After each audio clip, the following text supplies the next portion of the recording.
La suite du grand journal de Steve Nadjar à écouter sur notre application gratuite Radio J. Place maintenant à l'entretien de cette édition. Docteur Joseph Zriel, bonjour. Bonjour à vous, bonjour à tous vos auditeurs. Et merci d'être Ravi avec d'être nous et avec d'avoir vous. accepté notre invitation. Merci à vous. Vous êtes médecin spécialiste des maladies infectieuses et parasitaires. Ces chiffres paraîtront peut-être anodins à nos auditeurs, surtout en comparaison avec ceux en France ou en Grande-Bretagne. Mais pour la première fois depuis 2 mois, plus de 100 nouvelles contaminations au coronavirus ont été recensées hier en 24 heures en Israël. Docteur Zriel, faut-il s'en inquiéter ? Alors, c'est une bonne et c'est une vraie question. C'est une question que vous vous posez justement, que nous nous posons tous, et que se pose également l'ensemble des pouvoirs publics et des responsables de la santé en Israël. C'est vrai qu'il y a actuellement 125 nouveaux cas de contamination qui ont été enregistrés en 24 heures sur 50 000 tests de dépistage qui ont été Le taux de effectués. contamination Ce est de qui fait 0,3%. C'est très bas. 0,3, ce qui reste extrêmement bas.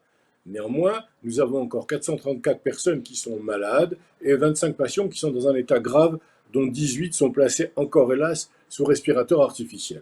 Alors la question qui se pose est de savoir si cette ouverture que nous avons vécue en Israël depuis un certain nombre de semaines maintenant est-elle nuisible ou pas. Dès le début, je m'étais, en ce qui me concerne, un petit peu inquiété de cette massive et générale totale, en disant que c'est un peu trop vide, ça n'est pas encore terminé, et nous allons encore peut-être avoir un certain nombre de petits problèmes. Ce que nous vivons, la pandémie n'est pas terminée, elle n'est pas terminée en Israël, mais elle n'est pas terminée dans le monde entier. Il faut voir ce que dit l'OMS concernant l'Afrique, par exemple, ce qu'on voit sur l'Inde, sur la Russie, sur la Colombie, sur un certain nombre d'autres pays, où il y a encore un coronavirus extrêmement actif, avec des infections majeures. Donc cela pose un réel problème, d'autant plus qu'en Israël, où il y a eu vraiment une stratégie vaccinale très bien appliquée, avec vraiment des règles de sécurité qui ont été respectées. Il y a le problème en Israël et la porte d'entrée. Il y a une porte Alors d'entrée justement, en Israël. j'allais C'est l'aéroport Ben Gurion. vous interroger sur cette question précisément. Docteur Zriel, le Premier ministre israélien Naftali Bennett et plusieurs de ses ministres se rendent aujourd'hui justement à l'aéroport international de Ben Gurion. 40% des nouvelles contaminations dans le pays sont liées justement à une arrivée à cet aéroport. Faut-il y revoir les procédures ? À mon sens, oui. D'ailleurs, il ne faut pas les revoir, il faut juste continuer à les appliquer comme elles étaient auparavant, c'est-à-dire avec le port du masque à l'intérieur de l'aéroport, avec les tests PCR à l'arrivée, comme cela se faisait, et puis surtout un suivi de toutes les personnes qui rentrent en Ce Israël qui n'est ne plus sont pas vraiment le vaccinées. cas actuellement ? Écoutez, ça l'a été jusqu'à il y a quelques jours, et il y a quelques jours, il y a eu, on va dire, un échappement devant l'afflux des personnes qui arrivent à l'aéroport. Il y a eu 1 millier de personnes, dit-on, peut-être un peu plus, qui a échappé donc au test PCR ainsi qu'au suivi, et donc cela peut être un problème. Ces personnes ont été retrouvées maintenant, sont suivies, et donc vont être amenées à se faire connaître et à être suivies. Donc c'est le problème étant Ben Gurion, avec cette porte d'entrée qui est unique, ou en tout cas la plus importante en Israël, avec un variant Delta indien qui est extrêmement agressif et qu'il faut juguler. Ceci étant dit, on va essayer de raison garder. Nous sommes à 125 cas en Israël, ça n'est pas la troisième ou la quatrième vague, comme certains veulent bien le dire.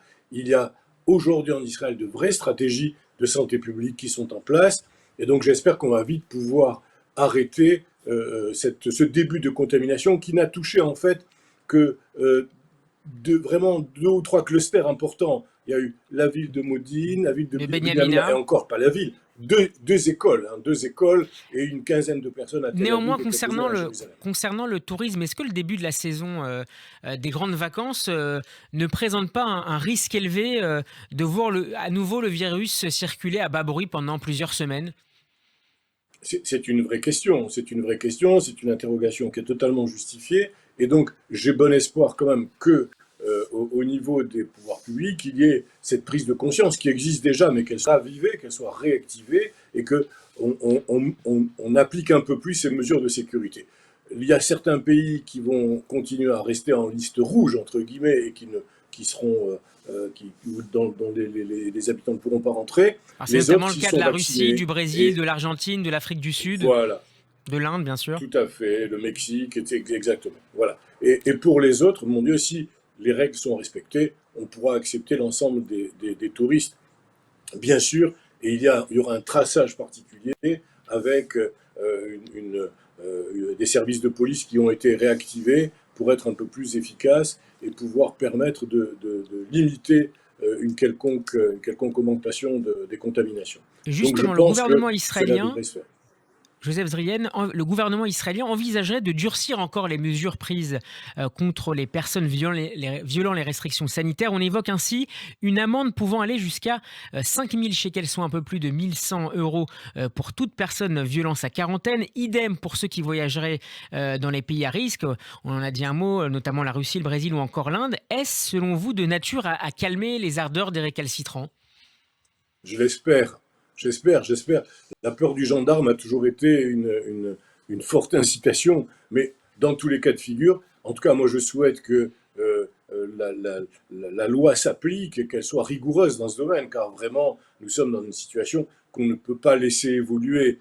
Vous savez, moi je suis un médecin optimiste et j'ai plein d'espoir. Je pense que nous allons sortir de cette pandémie. L'humanité a toujours guéri de ces pandémies, que ce soit depuis la peste bubonique au XIVe siècle ou à la dernière grande pandémie qui était la grippe espagnole en 1918-1919. Nous allons en sortir. Simplement, il faut en sortir avec le moins de casse possible, et pour ça, il faut respecter les règles, et il faut que les États fassent le job. Une dernière question, docteur Zrihen. Parmi les 434 cas actifs actuellement en Israël, on compte 78 enfants contaminés dans des clusters, en particulier, on le disait, à Benyamina et à Modi'in. Faut-il dès lors redoubler de vigilance concernant les écoles dans la mesure où les enfants non vaccinés sont désormais les plus vulnérables? Vous avez raison de poser cette question. 111 personnes de moins de 16 ans, c'est-à-dire près de 70% d'entre elles, ont été infectées par le variant Delta. C'est vrai que nous avons un problème aussi ici avec les enfants qui ne sont pas vaccinés. Il n'y a que 20 000 enfants qui sont vaccinés en Israël, et les enfants sont actuellement contaminants.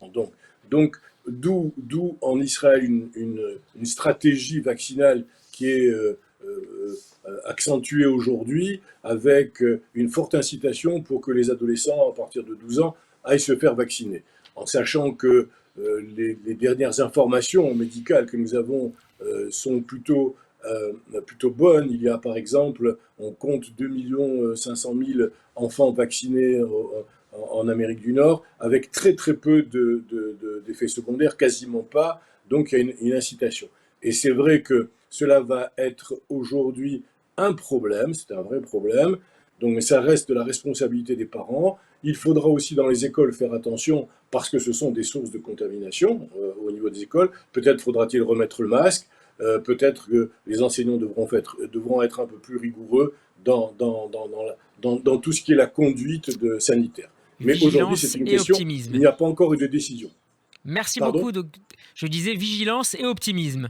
Merci beaucoup, Oui, tout à docteur fait. Joseph Merci à vous. Zrihen. Je rappelle que vous êtes médecin spécialiste des maladies infectieuses et parasitaires. On peut retrouver votre interview en podcast sur radioj.fr et évidemment sur notre page YouTube. Bel après-midi à vous et à très bientôt.